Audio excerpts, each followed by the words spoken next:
اسے رکھے گئے. 3 دن جو ہے وہ سائل آیا.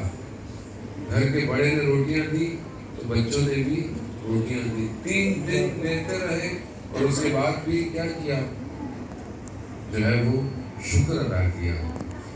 یہ نہیں کہا کہ ہم نے کوئی بڑا کام کیا. اسی واقعے کو شیخ مفید کا, شیخ انصاری کا واقعہ ہے کہ کربلا کے راستے پر آ رہے تھے.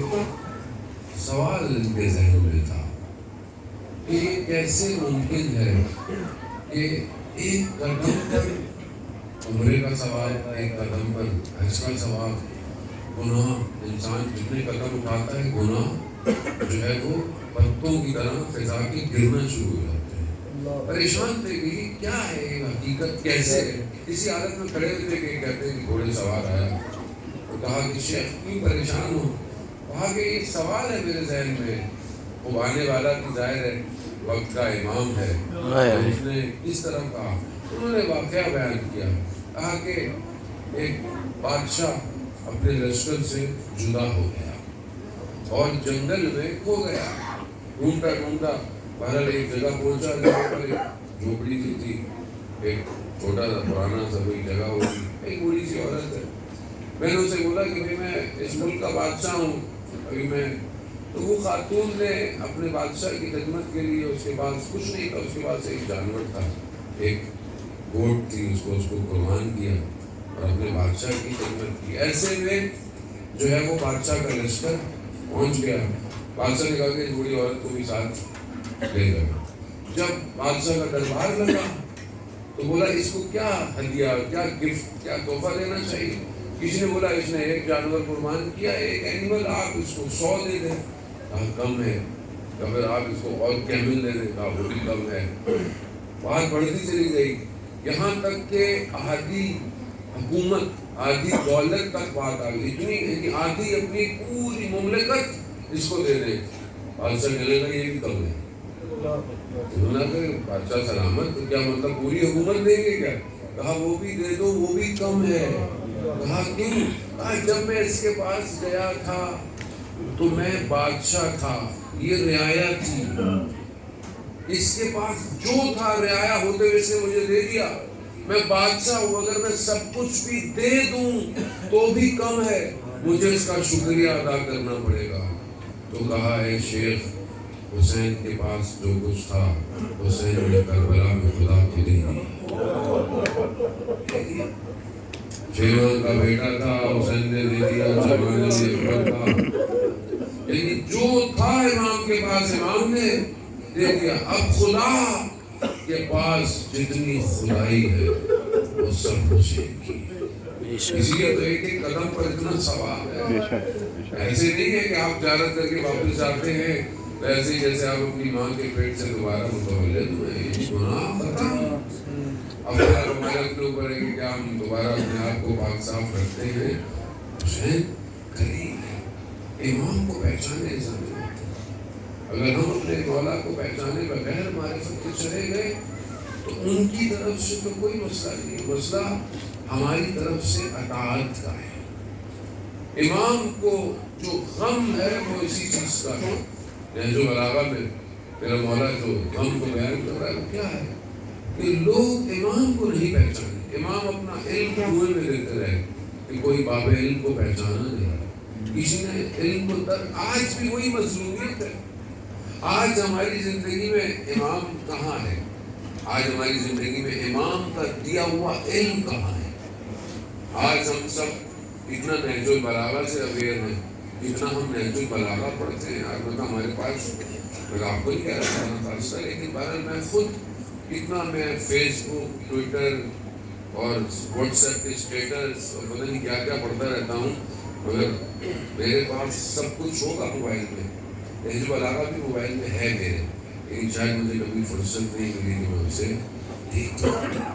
اس سے بڑی مظلومیت کہ ہم اپنے امام کے اقوال کو نہ پڑھیں, امام کی شین ہماری زندگی میں.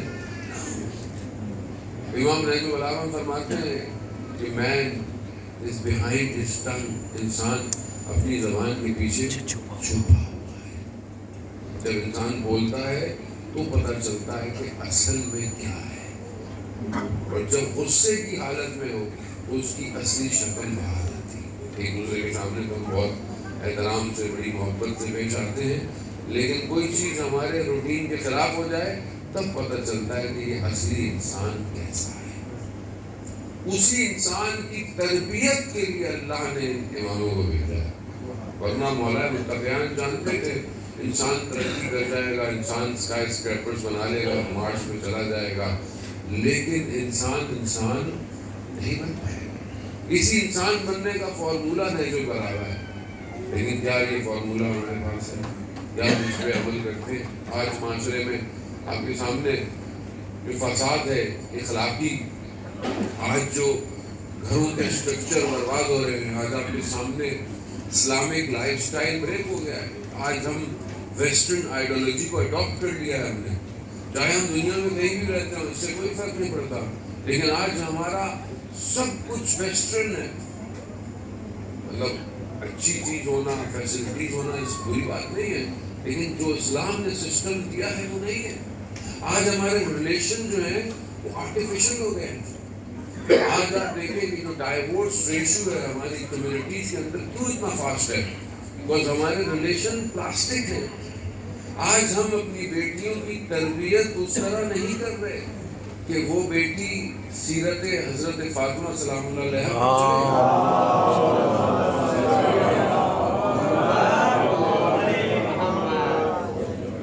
آج معاشرے میں نصیحت کرنا سخت ہے.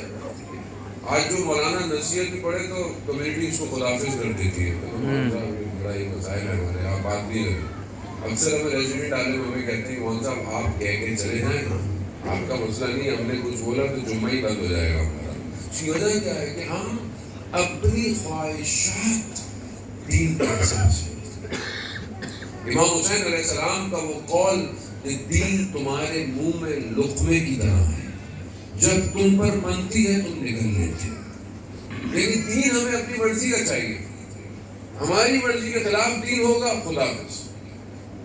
جو ہماری مرضی ہے ویسا چاہیے. آپ کے سامنے ہم کیوں ہمارے گھر ایسے نہیں ہو پا رہے کہ ہم اپنے امام کو دعوت دیں؟ ہم مشکل کے اندر ہیں. ہم ظاہر میں خدا نہ خاص صاحب کے خلوص اور اخلاص کو نہیں کہہ رہا, ہم ظاہر میں بہت اچھے ہیں, سمجھدار ہیں, ساری چیزیں ہم ظاہر میں کرتے ہیں, تو باطن میں مشکلات کا شکار ہے. آج دیکھیں کیوں ہم بہت سارے, میں ملکوں کے نام نہیں لے سکتا کیونکہ یہاں بھی جانا ہوتا ہے, اتنی مشکل ہو گئی ہے. ظاہر مطلب آنکھیں بند کر کے نہیں رہ سکتے آپ. مثلا مجلس و عزاداری ہو, میٹھی میٹھی باتیں کریں اور ہم گھر چلے جائیں. جو حقیقت ہے آج ہماری جوان نسل برباد ہو رہی ہے. کتنی چیزیں ہیں جو ہمارے جوانوں کو برباد کر رہی ہیں. ڈرگس, نامحرم تعلقات, سوشل میڈیا ریلیشن شپس, یہ برباد کر رہا ہے. بہت بڑے بڑے لوگ گر رہے ہیں اس کے اندر. رات کی تنہائی میں اگر ایک جوان ایک خراب چیز دیکھتا ہے تو وہ فجر کی نماز کیسے پڑھے گا؟ جب رات کو بیٹھا ہوا وہ اتنے جو ہے وہ اپنے نفس اور روح کو بھاری کر دے گا, 6 بھی الارم لگے اس کی روح نہیں اٹھ سکتی. اور وہاں بعض اولیاء خدا ایسے ہیں, آیت اللہ شمس الدین اپنی کتاب میں بیان کرتے ہیں, عالم دین سے پوچھا آپ تہجد کے وقت میں پرٹیکولر کیسے اٹھ جاتے ہیں؟ ایسا کہا کہ 2 ملائکہ ہر شخص کے ساتھ ہیں. کہا میں ان ملائکہ کو کہتا ہوں کہ مجھے فجر سے پہلے اٹھایا. انسان تو یہی ہے کہ انسان اپنے آپ کو اس قابل کرے. وہ سسٹم بریک ہو رہا ہے. سسٹم کون بریک کر رہا ہے؟ سسٹم آج کون بریک کر رہا ہے؟ ہمیں پتہ نہیں چل رہا کہ انسین وار جو ہے وہ سٹارٹ ہے. ہم امام حسین علیہ السلام کو فرصت دینے آئے, وقت جدید کو للکارنے آئے. تو آپ سسٹم دیکھیں آج ہماری فیملیاں کیوں بریک ہو رہی ہیں. آج ہمارے بچوں کی تربیت کون کر رہا ہے؟ آج آپ اپنے بچے کو ایسی جگہ چھوڑیں گے کنڈر گارڈن میں جہاں آپ کو شک ہو کہ یہ شخص جو ہے وہ یہ صحیح نہیں ہے, یہ جو ٹیچر ہے اس کا اخلاق اچھا نہیں ہے, آپ چھوڑیں گے اپنے بچے کو؟ نہیں چھوڑیں گے. تو ہاؤ اٹ کمس کہ ہم اپنے بچے کو ڈی سی کامکس اور مارول پہ چھوڑ دیتے ہیں, ڈزنی پر چھوڑ دیتے ہیں. ڈزنی کے کریکٹرز آج ہماری بیٹیوں کے لیے وہ پرنسز جو ہیں وہ رول ماڈل ہیں. چاہے سالگرہ ہو، چاہے کوئی تھیم ہو، چاہے بیگز ہوں، سب اسی طرح ہیں ہمارے. تو یہ بچے علی اکبر نہیں بننا چاہتے، یہ بینٹن بننا چاہتے ہیں. اس کا دشمن کہاں اتر آیا ہے؟ and we are welcoming everyone. ہمیں احساس نہیں ہو رہا کہ ہم نے سسٹم کریٹ نہیں کیا وقت کے امام کے لیے. ہم ان بچوں کو امام زمانہ کو کیسے دیں گے؟ ہمارے پاس کیا اسٹریٹجی ہے آنے والے 5 سال 10 سال 15 سال 20 سال کہ ہماری کمیونٹی میں سے کچھ لوگ کھڑے ہوں اور اپنے امام کی نصرت کریں؟ ہم ہر کوئی چاہتا ہے میرا بچہ کینیڈا چلا جائے، یو کے چلا جائے، امریکہ چلا جائے، یونیورسٹی میں پڑھے، ڈگری لے، واپس لے، وہیں سیٹل ہو جائے. اس پورے پلاننگ میں امام کا ظہور کہاں ہے؟ کہیں میں نے سوچا کہ امام کا ظہور ہوگا تو میں نے اپنے بچے کی تربیت کی کہ یہ ظہور ہو تو یہ فوراً سب چھوڑ کر امام کے پاس جائے. کون ہے جو میرے بچے کی تربیت کر رہا ہے؟ آج فیملیاں کیوں بریک ہو رہی ہیں؟ خوب آپ جب نیٹ فلکس کے سیزن دیکھیں گے، پرائم دیکھیں گے، سب دیکھیں گے، یہ نوئر سینما ہے، یہ بلیک ہے. اس کے اندر جو زہر گولا جا رہا ہے ذہنوں کو کنٹرول کیا جا رہا ہے. آج جنگ جو ہے وہ غلام بنانے کی ہے. ہم آج کے دور میں ڈیجیٹل سلیو ہیں، ڈیجیٹل سلیو ہیں. ہمارے قدم کتنے اٹھ رہے ہیں، ہماری ہارٹ بیٹ کتنی ہے، ہم سوتا کتنی دیر میں، ہم سب ہمارے فٹ بینڈ میں سب آ رہا ہے. ڈیجیٹل سلیوری ہے. ہمارا سارا ڈیٹا اپلوڈ ہو رہا ہے، ایوری تھنگ. وہ اس کو دیکھ کر قوموں کے لیے اسٹریٹجی ڈیزائن کر رہے ہیں اور ہم اپنے سکون سے رہ رہے ہیں کہ بس اللہ جل مولا آ جائیے. مولا کہاں ہے؟ کس کے پاس آئے مولا؟ جانے والوں کو آنے والی نسل کو ہمیں کچھ دینا ہے. یہ جو مولا نے ہمیں توفیق دی ہے کربلا بلانے کی، کربلا داستان ہے کہ تمہارا مالک کوئی نہیں ہے سوائے پروردگار کے. تمہیں کوئی خوف نہیں ہونا چاہیے سوائے پروردگار کے. تمہیں کس چیز کا خوف ہے؟ جان کا خوف ہے. وہ اللہ کی راہ میں جان دینے والا مرتا کب ہے؟ تو قرآن کی آیت ہے کہ جو خدا کی راہ میں مارا جائے اس کے لیے گمان نہ کرو، یہ not even think about it، یہ مر گیا ہے. بل احیاء، بلکہ یہ زندہ ہے. وہ اللہ کے نزدیک یہ زندگی ہے. حسین کے راستے پر اپنے آپ کو کٹوا دینا موت نہیں ہے، حیات ہے. حیات کو ڈھونڈیں، لیکن کیونکہ دنیا سے محبت اتنی ہے مرنے سے بڑا ڈر لگتا ہے مولانا صاحب. ویسے آپ برزخ کی اتنی باتیں کرتے ہیں ہمیں ڈپریشن ہو جاتی ہے. وہ جانے محترم ہم سب کو مرنا ہے. موت حقیقت ہے، موت فنا نہیں ہے، یہ بقا کی طرف لے کے جاتی ہے. تو بہتر ہے کہ ایسا مرو کہ جب اٹھائے جاؤ تو ان کے ساتھ اٹھائے جاؤ کہ جن کی وہ دنیا ہے. کیونکہ ہر آدمی اپنے امام کے ساتھ اٹھایا جائے گا. تو جتنا میں اپنے امام کے ساتھ ہوں گا اتنا وہاں بھی اپنے، اور جو یہاں نہیں پہچانا امام کو وہ وہاں بھی نابینا ہے. وہ یہ خوش نہ ہو کہ وہاں کچھ نظر آئے گا، نہیں نظر آئے گا. جو یہاں ولایت کو نہیں پہچانا اسے وہاں بھی کچھ نظر نہیں آنے والا. کیوں؟ کیونکہ وہاں معاجرہ کوئی اور ہے. کل کا کل ایمان وہ ہے، میزان الاعمال وہ ہے، قسیم النار والجنہ وہ ہے. تو جتنا ان کے ساتھ تعلق ہوگا اتنا وہاں پر انسان کو بچت ہے. ویسے بھی ہیومن نیچر ہے، جہاں انسان کو کام نکلوانا ہوتا ہے وہاں پی آر بڑھانی پڑتی ہے. تو یہاں پر ہماری پی آر دنیا میں جب ہم کوئی کام کرتے ہیں تو بڑی پی آر ہے کہ یہ کام ہو جائے گا، وہ کام. ذرا تم دنیا کے بعد جانا کہاں ہے؟ اصل تو تعلق وہاں پر ہے. وہاں کتنی پیار ہے. یہاں ہوتا ہے بعض اوقات انسان جو مصیبت میں پھنستا ہے تو ہوتا ہے کہ آپ مجھے پہچانے نہیں، اور وہاں خدا نہ خواستہ ہم نے اپنے مولا سے کہا مولا پہچانے نہیں. مولا نے خدا نہ خواستہ کہہ دیا آپ کون؟ وہ ابن عباس سے روایت ہے، مسجد کوفہ میں مولا نے نماز پڑھائی، رات مغرب عشاء کی اور نکلنے تو پیچھے سے آواز آئی. مولا نے پوچھا کون ہے؟ کہا مولا آپ کے شیعہ ہیں. مولا قریب آئے، مولا نے اوپر سے دیکھ کر نیچے دیکھنا شروع کیا. کہا مولا کیا دیکھ رہے ہیں؟ کہا تم نے کہا میرے شیعہ ہو، میں شیعہ کی نشانیاں ڈھونڈ رہا ہوں. شیعہ کی نشانیاں کیا ہیں؟ نہج البلاغہ. تھوڑا نہج البلاغہ کے پیجوں کو آگے پیچھے کریں. متقی، تقویٰ، پرہیزگار کسے کہتے ہیں؟ وہ نشانیاں ڈھونڈیں کہ متقی کی نشانیاں کیا ہیں، مومن کی نشانی قرآن کیا کہہ رہا ہے. قرآن میں مومن کی نشانی کیا ہے؟ سورہ مومنون میں شروع کی آیات میں پروردگار کیا کہہ رہا ہے کہ یہ وہ ہیں جو نماز میں خاشیت رکھتے ہیں. کیا میری زندگی میں کوئی ایسی نماز ہے جس میں میں کانپتا ہوں؟ کیا میرے سجدے ایسے ہیں جس میں مجھے رونا ہے؟ ہاں عید اللہ عثمان بہجت کی نماز دیکھ کے یہاں چیخ مار رہے ہیں. راوی کہتا ہے کہ میں چوتھے امام کی خدمت میں تھا، میں نے دیکھا امام کی ابا نماز میں ہٹ گئی. میں نے نماز کے بعد کہا مولا آپ کی توجہ نہیں تھی، آپ کی ابا ہٹ گئی. امام نے کہا مگر تم نہیں جانتے میں کس کے سامنے حاضر تھا. عبادت تو یہی ہے نا، جب خدا سے کلام کرنا ہو تو نماز پڑھو، جب چاہتے ہو کہ خدا تم سے کلام کرے تو پھر قرآن پڑھو. تو کیا جب میں نماز پڑھتا ہوں میں خدا سے کلام کرتا ہوں؟ میری تو نماز، میں اپنی بات آپ کو خدا نہ خاصہ نہیں کہہ رہا، میں تو جو ہے وہ بڑھاپا بھی آتا جا رہا ہے، ویسی رکعتیں بھول جاتا ہے آدمی اور ذہن کہیں اور ہوتا ہے. اللہ اکبر کرتے جہاں جماعت پڑھنی پڑتا ہے وہاں تھوڑا حواس اچھا رہتا ہے، کہیں پیچھے سے کوئی کہہ رہا ہے کہ مولانا صاحب تیسری رکعت تھی چوتھی نہیں تھی. لیکن میرے ذہن میں پورے دن کے خیالات میری نماز میں اترتے ہیں.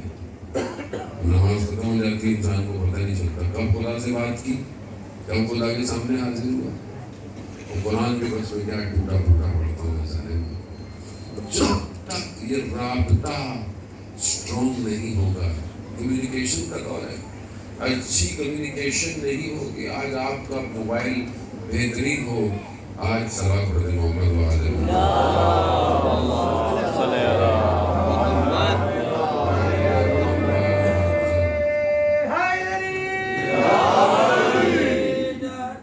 کمیونیکیشن کا دور ہے. آپ مہنگا سیل فون لے لیں اور اس میں سم کارڈ نہ ڈلتی ہو، کیا کریں گے؟ اپنے آپ کو بہترین بنا لیں اور امام سے رابطہ نہ ہو آپ کا تو کیا فائدہ؟ اپنا کنیکشن.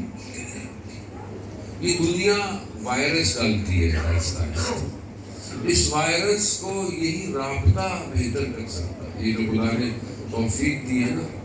اور اس سب میں جو سب سے بیسٹ ہے وہ گریہ ہے، آنسو. ہر گھر میں داخل ہونے کی شرائط ہے.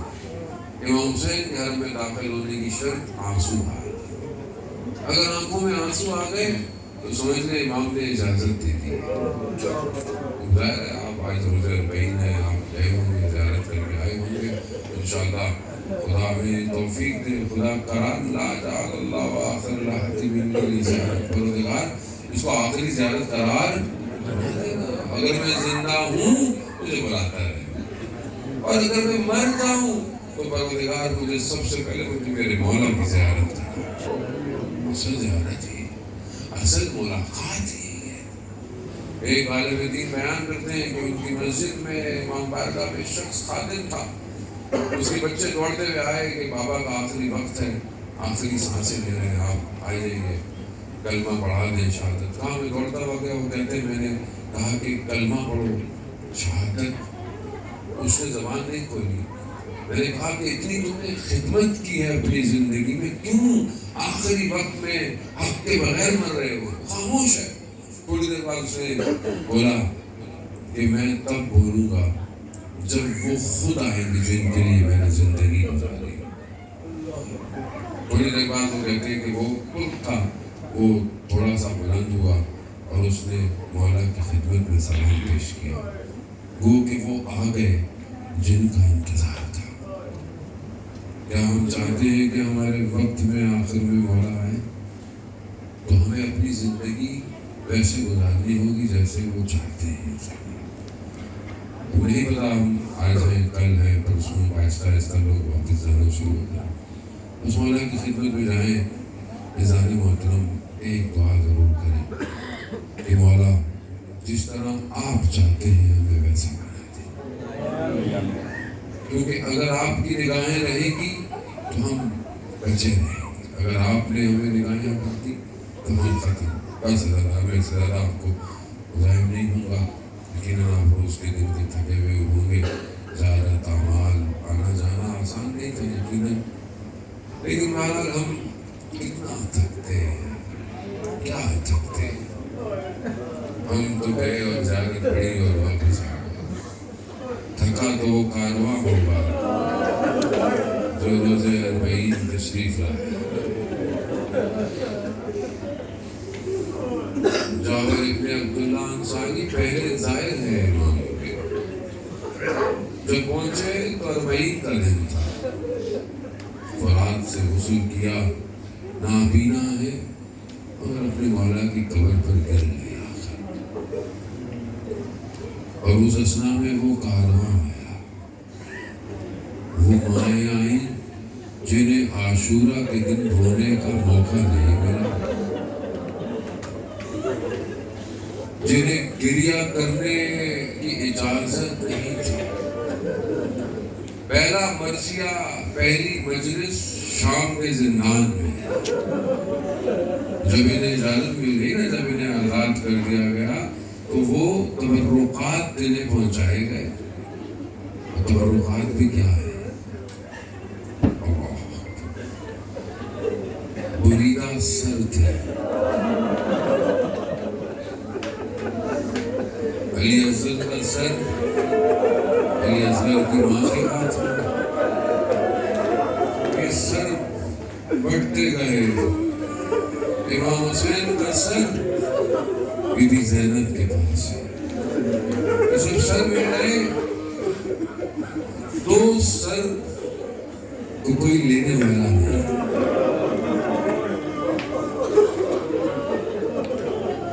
لینے والے نے کہا کہ کیا ان بچوں کی کوئی ماں نہیں ہے؟ مگر کہاں زینب اپنے بچوں پہ کب روئی ہے؟ کب نہیں روئی؟ بی بی زینب اپنے بچوں پہ گریہ نہیں کیا، روزے عاشور بھی نہیں کیا، جب بدن آئے تو بھی نہیں کیا، جب یہ سر آئے تو بھی نہیں کیا، بس اللہ یہی اور وہاں گریہ کیا، جب یہاں واپس آئی اور زادارہ نے ہم تو بہرحال یہ ٹوٹے پھوٹے قدموں سے ان مقامات پر گئے، ہماری کیفیت وہ نہیں ہے، ظاہر بازار بن گئے کیفیت ہے، اور ہم نے دیکھا تھوڑی ہے کچھ، یہ جب مائیں آئیں کوئی مقام علی اکبر پر ہو رہی ہے، کوئی مقام علی اصغر پر ہو رہی ہے، انہوں نے تو دیکھا تھا نا، انہوں نے دیکھا کہ تیر کہاں لگا، قاسم کہاں گرے، یہ سب انہوں نے دیکھا تھا۔ یہ مائیں کربلا میں بکھری ہوئی رو رہی، کوئی یہاں رو رہی ہے، کوئی وہاں رو رہی ہے، بی بی زینب نے اپنے آپ کو اپنے بھائی کے بدن پر گرا دیا، بھائی ایک امانت لے کر گئی تھی واپس نہ لا سکی، عزاداران محترم، اسی اثنا میں آپ جانتے ہیں سب ایک جگہ پر دفن ہے، آپ گھر کے اندر جاتے ہیں گنج شہداء ہے، سب ایک جگہ پر دفن ہے، صرف ابھی ابن مظاہر سائٹ پر ہے، حضرت کو دور ان کے قبیلے والوں نے دفنا دیا تھا، باقی سب ایک ہی جگہ پر ہیں۔ حضرت علی اکبر، حضرت علی اصغر جو ہے وہ خود اپنے بابا کے ساتھ ہیں۔ اسی اثنا میں ان خواتین نے دیکھا ہوگا کہ ایک اور قبر ہے جو نہر کنارے ہے، انہیں تو موقع نہیں ملا ہوگا نا عاشورہ۔ حضرت عباس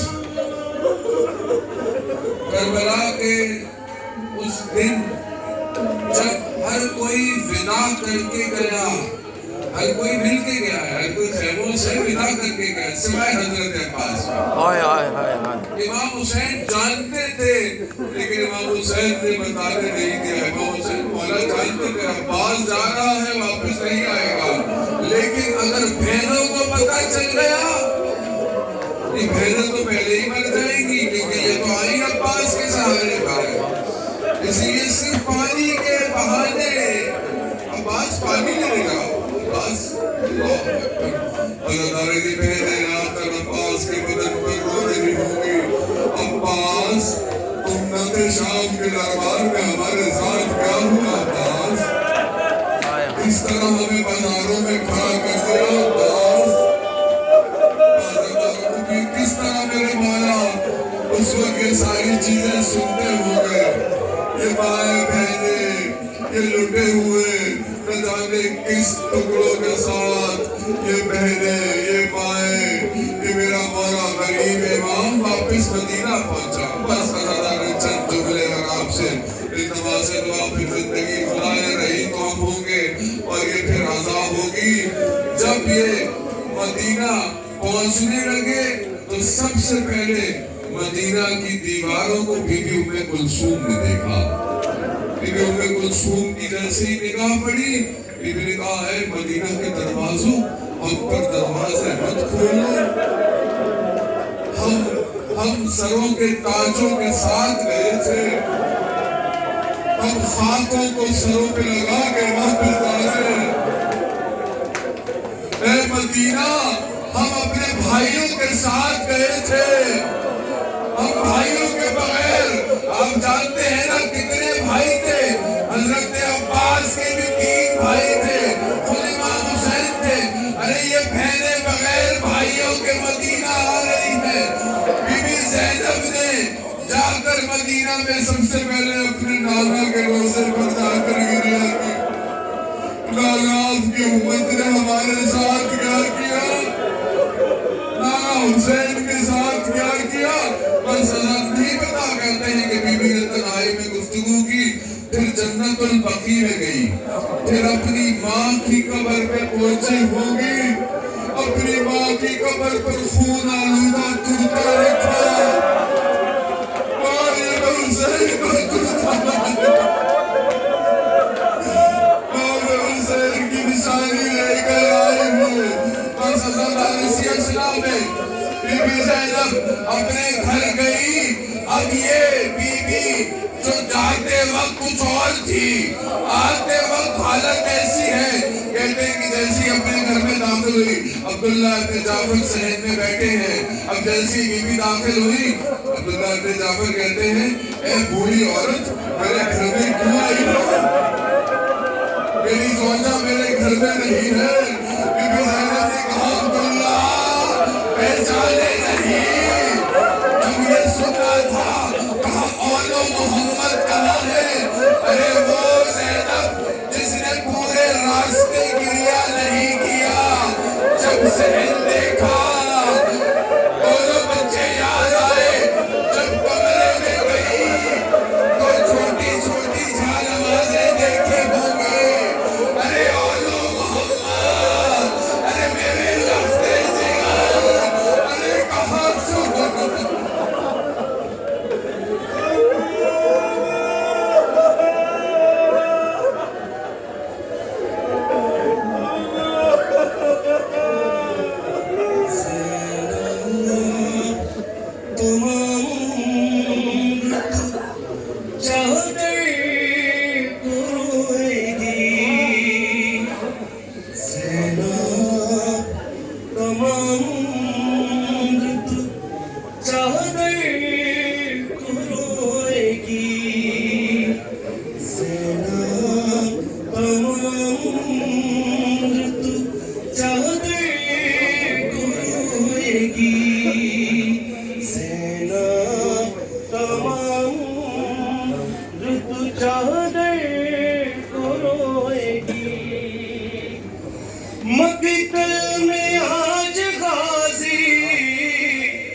مقتل میں آج غازی برادر کو روئے گی، زینب تمام رت چادر کو روئے گی۔ سب کہتا ہے زینب تمام رت چادر کو روئے گی، زینب تمام رت چادر کو روئے گی۔ سمجھے زینب تمام رت چادر کو روئے